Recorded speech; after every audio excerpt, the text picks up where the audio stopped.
네, 시면상학과 오늘도 특이점으로 먼저 출발해 보겠습니다. 오늘 어떻게 마무리가 됐는지 지수부터 먼저 살펴보고 오실까요?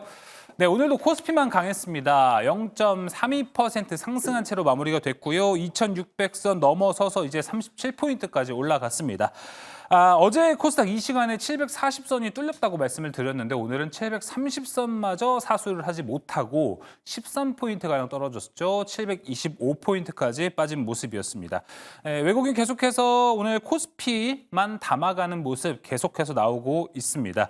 아무래도 지금 코스피의 시총 상위 종목, 특히나 많은 파이를 차지하고 있는 삼성전자와 하이닉스는 강세인 반면에 코스닥 시총 가면은 지금 제약바이오, 로봇주들, 2차 전지 오늘 조금 뭐 강했다고는 하는데 여기까지 수급이 퍼지진 않았습니다. 강한 모습 못 보여주면서 코스피와 코스닥은 희비가 갈린 모습 나타나고 있습니다.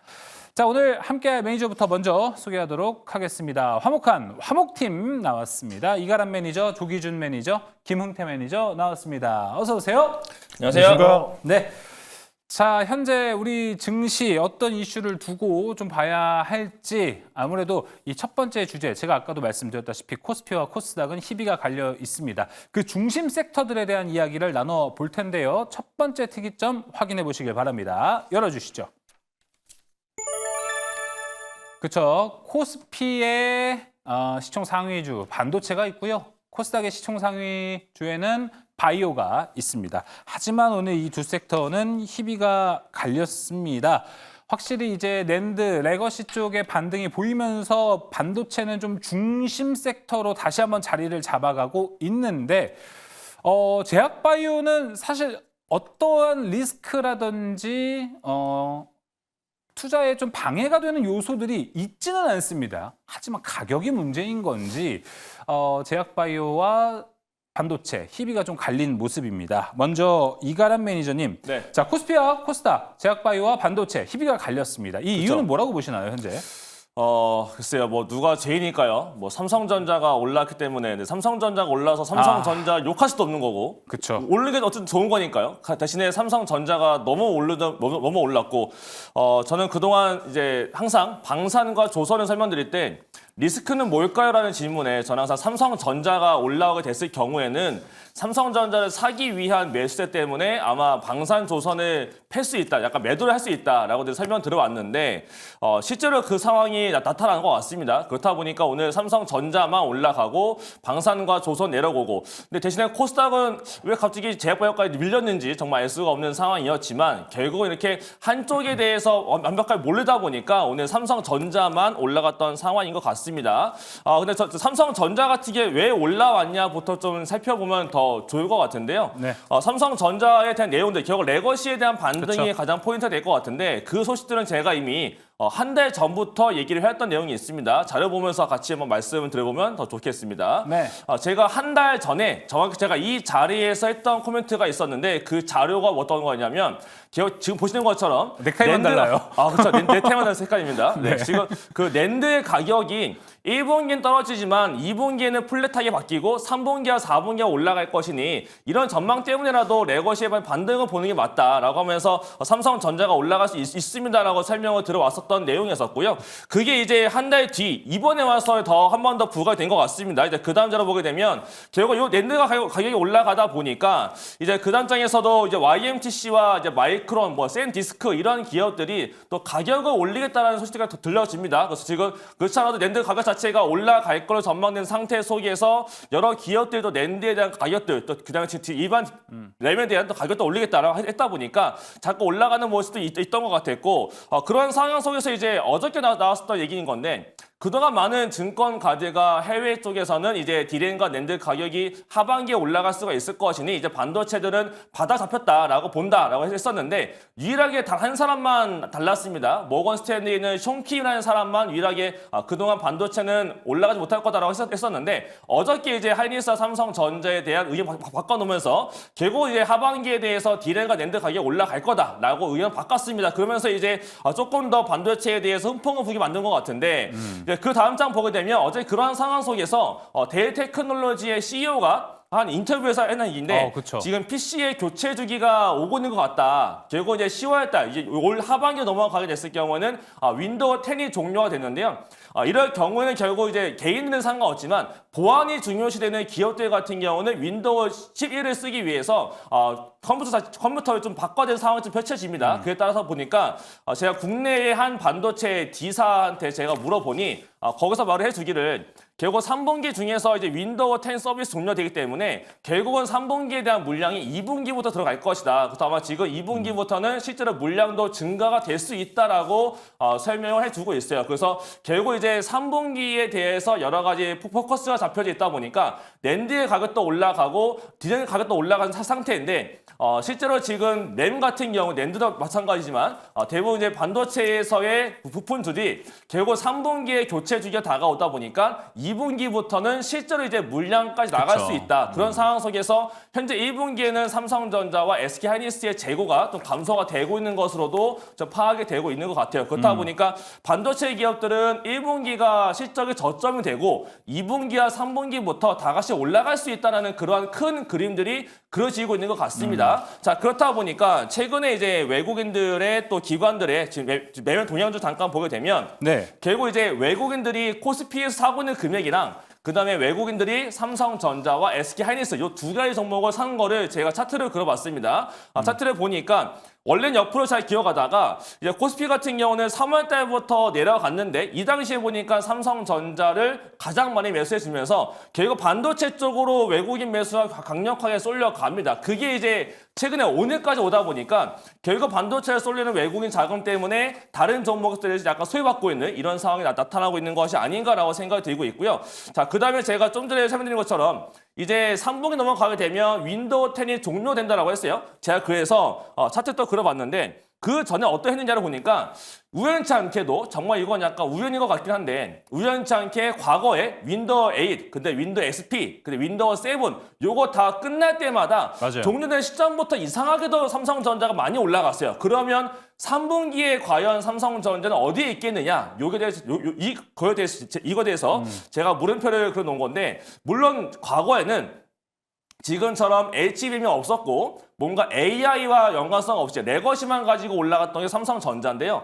지금 같은 경우는 이제 AI 반도체 결국은 HBM을 얼마나 해줄 것이냐도 굉장히 중요하다고 저는 봅니다. 그래서 삼성전자의 지금의 반등은 그런 거 없이 레거시만 가지고 올라가는 거기 때문에 저는 결국 올라가다가 제한을 맞을 거로 저는 보고 있는데 우연치 않게도 윈도우 10 종료되는 시점이 3분기인데요. 지금 삼성전자의 HBM3E에 대해서 지금 엔비디아에 정확하게 들어가는 것들, 개선된 제품들 들어가는 것 자체가 지금 전망되는 걸로는 6월 달입니다. 그럼 6월 달 결국 그 뒤인 거기 때문에 결국 또 3분기와 또 맞물리는 시기가 다가오거든요. 그러면 3분기에 맞물릴 때 윈도우 10이 종료가 되는데 그 시기에 HBM 쪽도 정확하게 들어가주게 된다면 하반기에는 좀 삼성전자의 모멘텀에 대해서 좀 주목을 해야 될 시기가 오는 것이 아닌가라고 생각이 들고 있고 다만 그거를 지금 다 땡겨서 주가를 올리기에는 그건 좀 너무 좀 무리가 있는 상황이지 않을까라고 생각을 하고 있고요. 그 다음에 지금 낸드에 대한 가격도 올라가고 있고 물량이 나가느냐 지금 삼성전자와 SK하이닉스는 쌓아놓은 재고를 소진하는 과정에 있다 보니까 아직은 그 아래에 있는 소재 업체들한테 물량을 주문을 꽤 놓고 있는 그런 상황은 아니다라고 합니다. 그렇지만은 그 아래에 있는 소재 기업들은 지금 물량이 조금 들어오니까 2분기부터는 좀 확실하게 늘 것 같다라는 코멘트 주고 있고 영업이익과 매출 같은 경우는 실적도 드라마틱하게 엄청나게 올라가지는 일단은 아닌 것 같다라고 코멘트를 줍니다. 그래서 반도체들은 급하게 올라가는 그림보다는 연말까지 봤을 때 결국 큰 그림상으로 완만한 우상향으로 보시는 게 맞지 급등하는 걸로 보는 거는 그거에 대해서 조금 경계할 필요가 있지 않을까라고 그쵸? 말씀을 드리도록 하겠습니다. 네. 여기에 뭐 진짜 삼성전자가 퀄테스트 통과한다. 그 시나리오 나오면 급등은 할 수 있겠지만 이게 현재 쉽지는 않다라는 것. 확실히 지금 레거시의 상승으로 올라가고 있는 삼성전자임은 확실한 것 같습니다. 자, 그럼 조기준 매니저님 오늘 사실 조기준 매니저님도 반도체 이야기하실 때 자료 진짜 많이 준비해 오신 걸로 알고 있습니다. 근데 앞서서 이제 이가람 매니저가 쫙 소화를 해줬는데 뭐 겹치지 않는 선에서 조기준 매니저님이 강조해 주실-거나 혹은 이거는 더 얘기해도 된다라고 생각하는 게 있으시면 코멘트 해주시면 좋을 것 같습니다. 뭐 강조를 해도 중요하지 않을까요? 왜냐하면 삼성전자가 올라가면서 결국에는 6만 전자 올라갔거든요. 오늘 그러니까 지수는 상승하면서 개인들이 선호하는 1700 종목은 하락했고 기관하고 외국인이 좋아하는 700 종목이 상승했거든요. 그래서 그런 상승세 속에서 왜 이제 삼성전자가 6만 전자를 안착했는지를 이제 저번 때부터 같이 이제 얘기를 했던 것 같아요. 그래서 그런 얘기가 이제 도표 깔끔하게 그냥 도표로 몇 가지만 알려드리겠습니다. 그래서 삼성전자가 더 갈 수 있는지 그러니까 그 데이터들을 조금씩 살펴보시면 좋을 것 같은데 네. 처음으로 그러니까 디램 현물가가 올랐다라는 거죠. 제가 디램 이스체를 그때 보여드리기도 했고 PPT를 보면은 깔끔하게 지금 현재 작년 연말에서 계속적으로 중국에서 디램가가 낮게 나오면서 이제 뭐 중국에서 생산되는 디램에 의해서 가격이 계속 하락한다. 이런 얘기가 나왔는데 이게 올라간다라는 거는 지금 현재 도매상들이 디램을 지금 현재 이구환신이라든지 여러 가지 그쵸. 요인에 의해서 도매 업체들이 지금 현재 엄청나게 대만에서 많이 사고 있다고 하거든요. 그래서 그런 대만 일리 업체가 사면서 다른 데서도 사가기 때문에 이런 디램 현물가가 계속적으로 올라가고 있고요. 그 다음에 이제 하나 보실 게 이제 현물가 반등이 이제 이렇게 보이는 게 신한에서 나온 자료인데 이 스프레드가 고정가라든가 이런 것들이 D램, DDR 16기가라든가 낸드가 지금 현재 이렇게 지금 현물가가 올라가면서 이렇게 고정가들을 지금 끌어올리고 바닥을 찍고 지금 반등하고 있다라는 거죠. 그 현물가가 올라가면서 이제 도매가들이 이제 그러니까 1년에서 뭐 이렇게 계약하는 가격들이 이제 현물가가 올라가면 당연히 올라갈 수밖에 없는 거죠. 고정가가. 그래서 이 스프레드가 벌어지면서 끌어올리는 상황이 나오고 있다. 자세히 보시면은 이제 그 다음에 이제 수급 전망을 보여드릴 수 있습니다. 그래서 네. D램보다는 낸드가 훨씬 더 지금 현재의 밸런스보다는 아래에 있다라는 거죠. 낸드가 더 많이 올라갈 가능성이 높아 보인다라고 하는 건데 이게 그 다음 게 이제 보여드릴 게 재고 수익입니다. 그러니까 지금 현재 이동통신 핸드폰이 잘 안 팔림에도 불구하고 지금 현재 통신사들이 갖고 있는 게 6주, 그러니까 최저가 바닥권으로 해서 지금 현재 이제 10주까지 있다가 6주까지 줄어들었기 때문에 더 줄어들 가능성은 없어 보인다. 그래서 지금 현재 상황에서는 그 감산, 그러니까 삼성전자 하이닉스가 지금 반도체 감산 영향도 있고 수요가 늘어나면서 도매상들이 지금 현재 매집을 하고 있고 그렇기 때문에 이만큼 이제 중간에 재고 6주밖에 안 되는 상황이고 그러면서 증권사들이 오늘 이제 보면은 아까 이제 외국계도 있지만은 BNK가 지금 현재 이민희 팀장이 삼성전자를 72,000원 그 다음에 맞아요. SK 하이닉스를 31만 원, 그러니까 21만 원 이 가격 차에서 이만큼 높여 잡고 있다라는 거 매수를 해라. 홀드도 아니고 그래서 이렇게 바뀌고 있는 거를 보시면 삼성전자 하이닉스가 더 올라갈 수밖에 없는 게 아닌가라는 생각이 듭니다. 알겠습니다. 아까 방금 이제 BNK에서 목표가까지 좀 제시가 됐습니다. 그렇다면은 반도체에 대해서는 거의 세 분 항상 좀 긍정적인 뷰를 이야기해 주셨습니다. 김우태 매니저님. 네. 자, 삼성전자와 SK하이닉스가 오늘 그 6만 원 선과 21만 원 선을 위를 안착한 모습이거든요. 자, 삼성전자는 좀 어떻습니까? 지금 형태에서 6만 원 선 시원하게 뚫어낼 움직임이 나타나나요? 일단은 뭐 차트 흐름상에서는 시원하게 뚫어낼 자리라고 좀 보고 있는데 일단은 네. 오늘 6만 원에 대한 저항 라인을 돌파해 놨기 때문에 아마 추가적인 상승세는 더 나타나지 않을까라고 보고 있고요. 지금 최근 들어가지고 제약바이오라든지 특히 로봇 종목들 오늘 방산이라든지 바이오 종목들이 오늘 하락하면서 그 수급들이 반도체 쪽으로 좀 흘러나가고 있는 모습인데 맞아요. 반도체라고 해서 뭐 모든 반도체가 아니라 오히려 이제 우량주 그러니까 SK 하이닉스라든지 삼성전자 쪽에 대한 자금력들이 쏠리다 보니까는 어쩔 수 없이 기술적 반등이라는 게 좀 나오다 보니까는 65,000원까지는 아니더라도 그래도 한 62,000원에서 63,000원 언저리까지는 한번 터치해주지 않을까라고 보고 있습니다. 차트 한번 보시면은요 이미 한번 전고점 부근에서 6만 원을 한번 저항 구간을 돌파해놨고 그 다음 저항 구간이 이제 61,000원 구간인데 61,000원만 다시 한번 돌파된다라고 하면은 저항 라인이 없어지기 때문에 충분히 돌파되지 않을까라고 보고 있습니다. 일단 뭐 기술적 분석으로 통한 건데 삼성전자를 워낙에 또 물량이 많기 때문에 기술적 분석으로 통하기에는 조금 어려운 기업이지만은 그래도 어떤 흐름상에서는 상승세가 유지되고 있기 때문에 큰 악재가 없는 한은 한 번은 터치해주지 않을까라고 보고 있고 앞서 이가람 매니저님께서 그 윈도우 11에 대해서 말씀 잘 해주셨기 때문에 그에 따라 가지고 아직은 조금 그쵸. 더 박스권에 좀 가돌이로 가지 않을까. 근데 만약에 이 자리에서 이번 주 이제 내일이면 이제 옵션 만기일이기 때문에 네, 이제 옵션 만기. 네, 그것 때문에도 이제 차익 실현 물량이 쏟아져 나올 수 있고 만약에 그 수급들이 오히려 다시 한번 다른 순환매 섹터들로 옮긴다라고 하면은 삼성전자는 박스권에서만 한 번 더 이번 분기 안에서는 좀 지나가지 않을까라고 보고 있으니까는 너무 오늘 올라왔다라고 해서 너무 기분 좋게 마냥 또 담아내는 것보다는 조금 더 지켜보면서 추세를 좀 분석하는 경우도 필요할 것으로 좀 보여집니다. 알겠습니다. 반도체 이야기 쫙 나눠봤습니다. 김은태 매니저님 계속해서 가보도록 할게요. 이번에는 제약바이오로 한번 눈을 돌려보도록 하겠습니다. 희비가 갈렸기 때문에 제약바이오 최근에 긍정적으로 보시는 분들도 많았고 최근에 갑자기 주가가 이렇게 안 가버리니까 좀 두려워하시는 분들도 맞아 있을 것 같습니다. 하지만 우리 한목팀은 항상 제약바이오 긍정적인 뷰 항상 이야기해줬습니다. 김은태 매니저님, 지금 오늘 시장에서 확실히 방산하고 조선 쪽의 수급이 반도체로 들어간 거는 맞는 것 같아요. 근데 왜 제약바이오 수급까지 반도체로 몰려갔을까요? 일단은 불확실성 요인이 많습니다. HLB에 대해서 내일 결과 발표가 나오고 있는데 아직 확실하게 나온 건 아닌데 HLB 그룹스에서 일단은 이제 블로그에다가 올렸던 거는 내일 이제 긍정적인 소식이 나올 겁니다. 내일 오전에 뭐 유튜브를 통해서 발표하겠습니다. 딱 그 한 줄만 남겨놓고 했기 때문에 아직까지 불확실성 요인이 남아있다 보니까는 아마 차익 실현 물량이 쏟아져 나오지 않았을까라고 보고 있고요. 알테오젠도 역시나 마찬가지로 계속적으로 좋은 흐름을 보이고 있는데 오늘도 외국인들이 좀 많이들 팔긴 했습니다. 특히나 기관들도 계속적으로 팔고 있는 모습이라고 하면은 오히려 지금 40만 원에 대한 추세선을 이탈했기 때문에 어느 정도 차익 실현 물량이 나오지 않았을까라고는 보고 있습니다. 그러면서 알테오젠이 무너지다 보니까는 같은 ADC 플랫폼 관련된 기업들이 전부 다 오늘 무너지는 모습을 보여왔고 코오롱 티슈진뿐만 아니라 한올바이오 파마들도 악재는 없었는데도 불구하고 너무 고점에서 차익 실현 물량이 쏟아져 나왔다라고 좀 볼 수 있는데 사실 제약바이오는 한순간에도 20-30% 정도는 내려간다라는 거에 대한 전제 조건 하에서 좀 대응하실 필요가 있는데 알테오젠에 대한 경우도 마찬가지로 지난 작년도 11월부터 12월까지 40%가 넘게 하락했다가 다시 한번 전고점을 터치했기 때문에 지금에 나왔던 조정이다라고 하면 너무 크게 우려하는 것보다는 일단은 추세적인 추세에서 33만 원에 대한 지지 라인을 받을 것인지 그 여부만 좀 체크하시면 좋을 것 같습니다. 근데 알테오젠의 차트를 잠깐 좀 보게 되면요.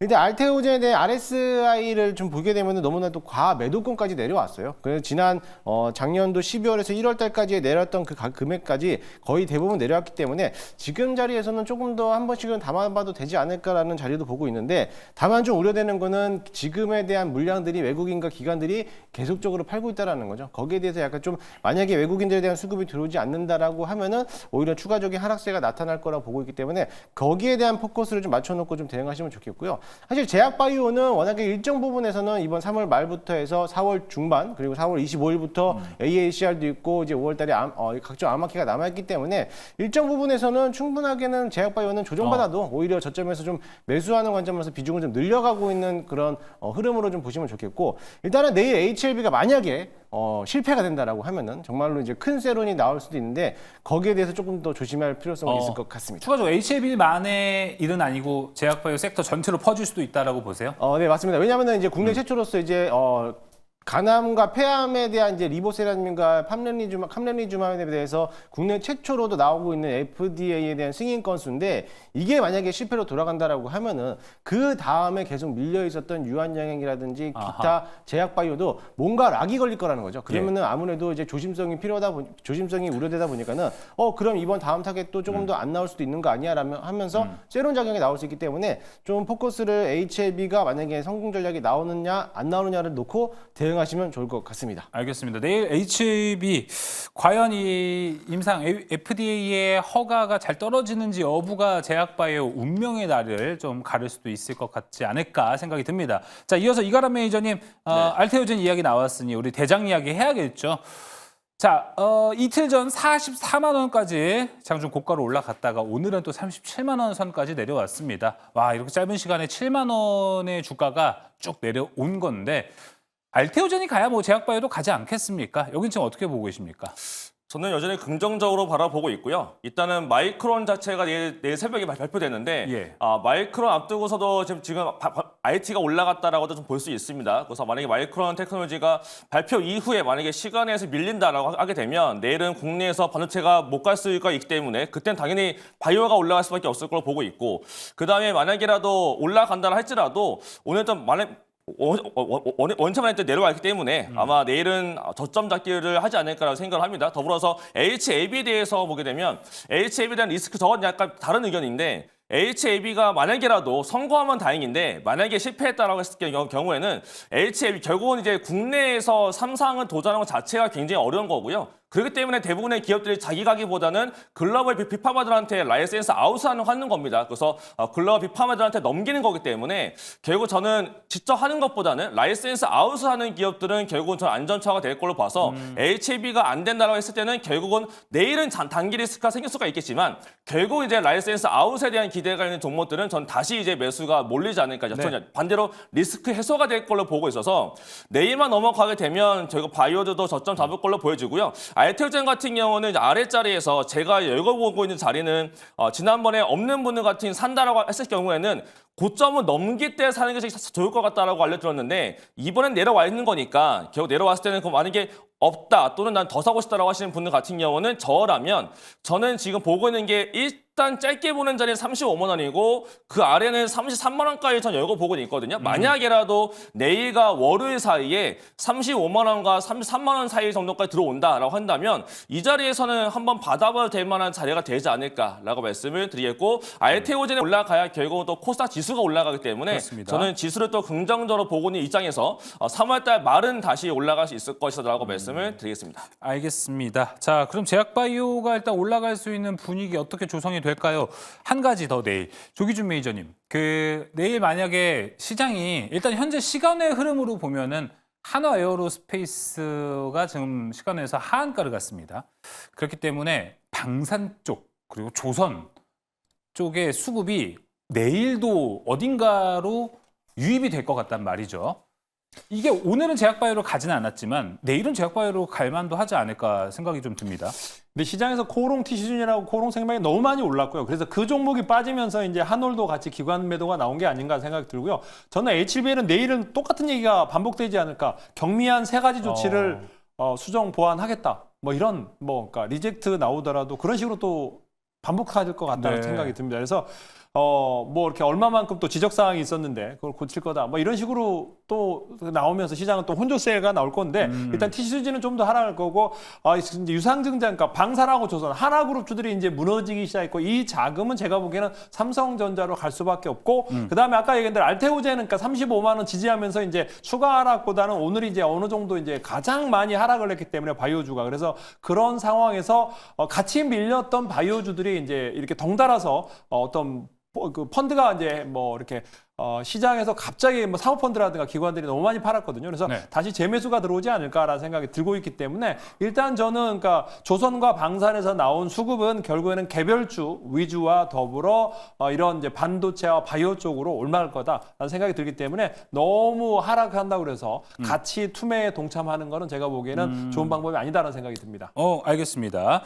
자, 한화 에어로스페이스 얘기 잠깐 했었는데 저희 오늘 탑5의 첫 번째 종목으로 준비가 되어 있으니까 한화 에어로스페이스에 대한 다양한 이야기 그때까지 많이 기다려 주시길 바랍니다. 자, 조기준 매니저님, 추가적으로 지금 제약바이오 그러면은 오히려 좀 담아가도 되는 시기입니까? 할인이 나왔으니까. 알테오젠을 좋아하시는 분 알테오젠을 사는 거고 그다음에 이제 한올바이오를 사시면 되는데 그러니까 개별적으로 자기가 좋아하는 바이오 그러니까 이중항체든 세포치료제든 줄기세포 관련이든 근데 저는 하여튼간 첨생법에 관련해서 줄기세포 관련 주들을 저는 가장 눈여겨보고 있고 그와 관련해서 보시면 이제 S바이오메딕스를 보고 있는 이유가 이 종목이 오늘 이제 감사 보고서를 제출하면서 제가 얘기했던 환기를 탈피를 했거든요. 그러니까 환기를 탈피를 했기 때문에 이제 제대로 평가를 받을 수 있고 추천을 할 수 있거든요. 그래서 환기 종목 탈피와 더불어 이제 첨생법 수혜주로 해서 관련주와 더불어 파킨슨 치료 임상 결과가 나올 테니까 그와 관련된 종목을 찾아보시면 어떨까라는 생각이 들고 있습니다. 네, 알겠습니다. 네, 바로 종목 가봐야겠죠. 오늘은 매니저님들이 아마 반도체에서도 하나, 제약바이오에서도 하나씩 여기 준비를 해오셨을 것 같아요. 그러다 보니까 종목 바로 들어볼 텐데 종목명 간단한 설명으로 들어보도록 하겠습니다. 김용태 매니저님 먼저 가볼게요. 저는 바이오를 준비를 안 했는데 일단은 그럼 반도체만 반도체 지금 바이오 보면 안 된다? 아니요. 아니에요? 바이오를 봐야 되죠. 제가 원고를 잘못 읽어갖고 바이오를 준비 못했지만 바이오는 살 게 너무 많아서 지금 눌림목이 오면 사도 된다라고 보고 있는데 일단은 반도체만 놓고 본다라고 했을 때는 저는 일단 제주 반도체 오늘 시간의 거래에서 올라왔던 게 어버브 반도체, 온디바이스 AI 관련된 종목들이 올라왔기 때문에 제주 반도체도 지금 눌림목 자리에서 한번 매수를 해봐도 되는 시점이지 않을까라고 보고 있습니다. 그래서 아무래도 AI에 포커스를 맞춘다라면은 제주 반도체가 한 번 더 상승 여력이 남아 있을 거라고 보고 있고요. 두 번째는 실적 모멘텀을 좀 남아 있는 동진 세미캠이라는 이제 DDR5 그렇죠. 관련된 기업인데 마찬가지로 연일 이제 상승세를 이어지고 있다 보니까는 아무래도 이제 LPDDR5에 대한 이제 수요 증가, 가격들에 대한 움직임들도 있고 동진 세미캠에 대한 실적 또한 계속적으로 도드라지게 나타나고 있기 때문에 실적적인 측면으로만 본다면은 이제 동진 세미캠도 지금부터 잡아봐도 되지 않을까라고 보고 있습니다. 네, 알겠습니다. 제주 반도체, 동진 세미캠, 반도체에서 두 종목 들어봤고 제약바이오 없지만 좋게 본다. 이어서 이가람 매니저님. 네, 저는 반도체에서 본다라고 하게 되면 지금 이제 레거시 말고도 레거시도 있지만 이제 AI 가속기 관련해서 이제 양산에 들어가려고 하는 기업이 한 군데가 있습니다. 네. 그래서 지금 반도체를 본다면 대덕전자라는 기업이 있는데 대덕전자. 이 기업이 이제 올 3월 달부터 이제 양산 들어간다라는 소식이 곧 들릴 수가 있기 때문에 뭔가 AI 가속기 쪽으로 좀 더 관심 있게 보시면 좋을 것 같고요. 그다음에 이제 제약바를 보신다면 저는 이제 라이센스 아웃을 확실히 가지고 있고 특히나 미국 쪽에서 하고 있는 기업이 더 좋을 것 같은데 네. D&D 파마텍이라는 종목이 4월 달에 또 모멘텀이 있습니다. 근데 이 메세라라는 기업과 함께 하고 있는데 이 메세라의 상태가 굉장히 좋기 때문에 메세라의 상황으로 봤을 때 아마 굉장히 좋은 데이터가 4월 달에 발표되지 않을까라고 보고 있어서 4월 달을 보시면서 D&D 파마텍까지 보시면 좋을 것 같습니다. 네, 대덕전자, D&D 파마텍. 이어서 조기준 매니저님. 저는 일단 뭐 삼성전자 6만 원짜리기 때문에 삼성전자 7만 원 전자, 7만 전자를 노려보시면 좋을 것 같고요. 거기에 이제 같이 YC를 보시면 될 것 같아요. YC가 이제 삼성전자 지분이 있고 HBM, DRAM, 낸드 관련해서 지금 이제 검사 장비를 납품하고 있는데 외국인 지분이 너무나 낮았어요. 1조가 다 되는데 외국인 지분이 너무 낮기 때문에 이제 반등 나올 때 아마 외국인들이 계속적으로 들어올 수밖에 없는 상황이다라고 보시면 될 것 같고요. 저는 이제 이렇게 반도체를 보시면서 바이오랑 5대5로 분산 투자하시면 좋을 것 같다는 5대5? 측면에서 아까 이제 그 S바이오메딕스가 결국에는 환기 탈피했으니까 내일 환기 탈피하는 거 보시면서 이제 첨생법 재료와 더불어 이제 제대로 된 평가를 한번 해보시면 좋을 것 같고요. 거기다가 올릭스가 지금 현재 비만뿐만 아니라 탈모 관련해서 기술 수출 논의가 돼 있는데 내일부터 이제 52만 주, 25일 날 상장이니까 내일부터 아마 팔 수가 있고 그래서 내일 이제 52만 주가 안 나오거나 했을 때 어느 정도 거래되는 거 보시면서 이제 한번 추가 상승. 그러니까 눌림목에서 이제 다시 한번 올라가는 거를 기대해 보셔도 좋을 것 같습니다. 알겠습니다. 제약바이오와 반도체 5대5 비율까지 이야기를 해봤습니다. 자, 비율 얘기가 나와서 매니저님들 어떻게 생각하는지 비율만 짧게 한번 들어볼까요? 김우태 매니저님. 5대5 나왔습니다. 다 5대5라고 하셨기 때문에 저는 한 7대3, 어디가 7이에요? 바이오 7, 야, 반도체 3. 그런데 제약바이오 종목을 안 써왔어요. 그러게요. 그래서 무료 방송 때 바이오를 네. 오픈하도록 하겠습니다. 알겠습니다. 궁금하다면 무료 방송에 가시면 좋을 것 같고 이가람 매니저도 사실 저희가 미팅 때는 5대5라고 얘기했는데 지금도 5대5라고 얘기하실 거예요? 네, 지금도 5대5고요. 다만 좀 빠른 흐름을 원하시는 분들은 바이오 쪽을 조금 늘리시는 거고 좀 안정적인 거 원한다라고 하시는 분들은 반도체 조금 늘리시는 관점이 좋을 것 같고요. 저는 그냥 반반으로 말씀드리겠습니다. 조금 색깔에 따라서 갈릴 수도 있지 않을까 생각이 듭니다. 자, 그럼 첫 번째 특이점은 여기서 마무리 지어보도록 하겠습니다. 제약바이오 그렇게 크게 걱정하지 않아도 된다는 것 전해드리면서 두 번째 특이점 넘어갑니다. 두 번째 특이점 열어주시죠. 제약바이오가 코스닥의 1등이기 전에 1등이었던 2차 전지. 오늘은 근데 각각의 호재가 조금 있기는 했어요. 저도 이게 뭔가 싶어갖고 이 세 개의 호재가 어떻게 이렇게 한 번에 나오나 싶기도 해서 신기하다라고 생각이 좀 들었습니다. LG에너지솔루션, 삼성 SDI, SK온 우리나라의 그 3사 셀 기업들이 모두 호재를 좀 기록했습니다. 뭐 공급 계약을 하기도 했고요. 뭐 자금 조달 뭐 이런 것도 있었고. 뭐 자사주 매입에 대한 이야기도 있었습니다. 각가지 뭐 개별 수혜가 있어서 좀 올라가게 됐는데요. 그럼에도 불구하고 이게 오늘 시장에서 뭐 에코프로 BM 소재 쪽까지 퍼져갔냐? 그건 또 아닙니다. 그러다 보니까 이게 2차 전지가 사실 좋은 소식이 있어도 오르지 못한다는 거. 조기주 매니저님, 이게 뭐 캐즘도 계속 진행이 되고 있잖아요. 뭐 가끔 한 달에 한 번씩 좋은 소식, 호재성 뉴스는 나오기는 합니다. 이걸 지금 어떻게 좀 바라봐야 될까요? 네, 2차 전지가 너무 많이 빠졌고요. 사실은 2차 전지가 그동안 작년 2020년 거의 2년 동안 시장의 급등 후에 이제 조정이 나오면서 시장을 계속 코스닥 시장을 하락시켰던 요인이었고 실제적으로 저는 그러니까 다른 양극재나 음극재 업체는 힘들 수는 있지만은 셀 업체는 결국엔 살아남을 거다 그러면서 이제 SK 이노베이션이 관련해서 이제 일본 업체랑 이제 뭐 거의 15조의 배터리 계약을 했는데 문제는 2028년부터라는 거죠. 그러니까 아직도 3년이나 남은 계약을 가지고 이제 엄청나게 축포를 터뜨리기에는 아직 멀었다라는 생각이 듭니다. 지금 예. 대부분의 업체들의 계약건이 언제 성사될지 모르고 또 이 뭐 3년 후에 계약은 언제든지 파기될 수도 있는 상황이기 때문에 그 전에 계약했다가 해소 파기되는 계약들이 너무나 많았기 때문에 2차 전지가 그만큼 힘들었고 문제는 이런 계약을 하더라도 흑자가 나느냐가 중요한 거거든요. 그러니까 결국에는 셀업체가 흑자가 나야 되는데 오늘 이제 2차 전지 관련해서 소형주 단에서 사려고 원통형 파이 관련해서 성우라든지 뭐 이런 종목들이 이제 개별적인 이슈로 급등한 것도 있고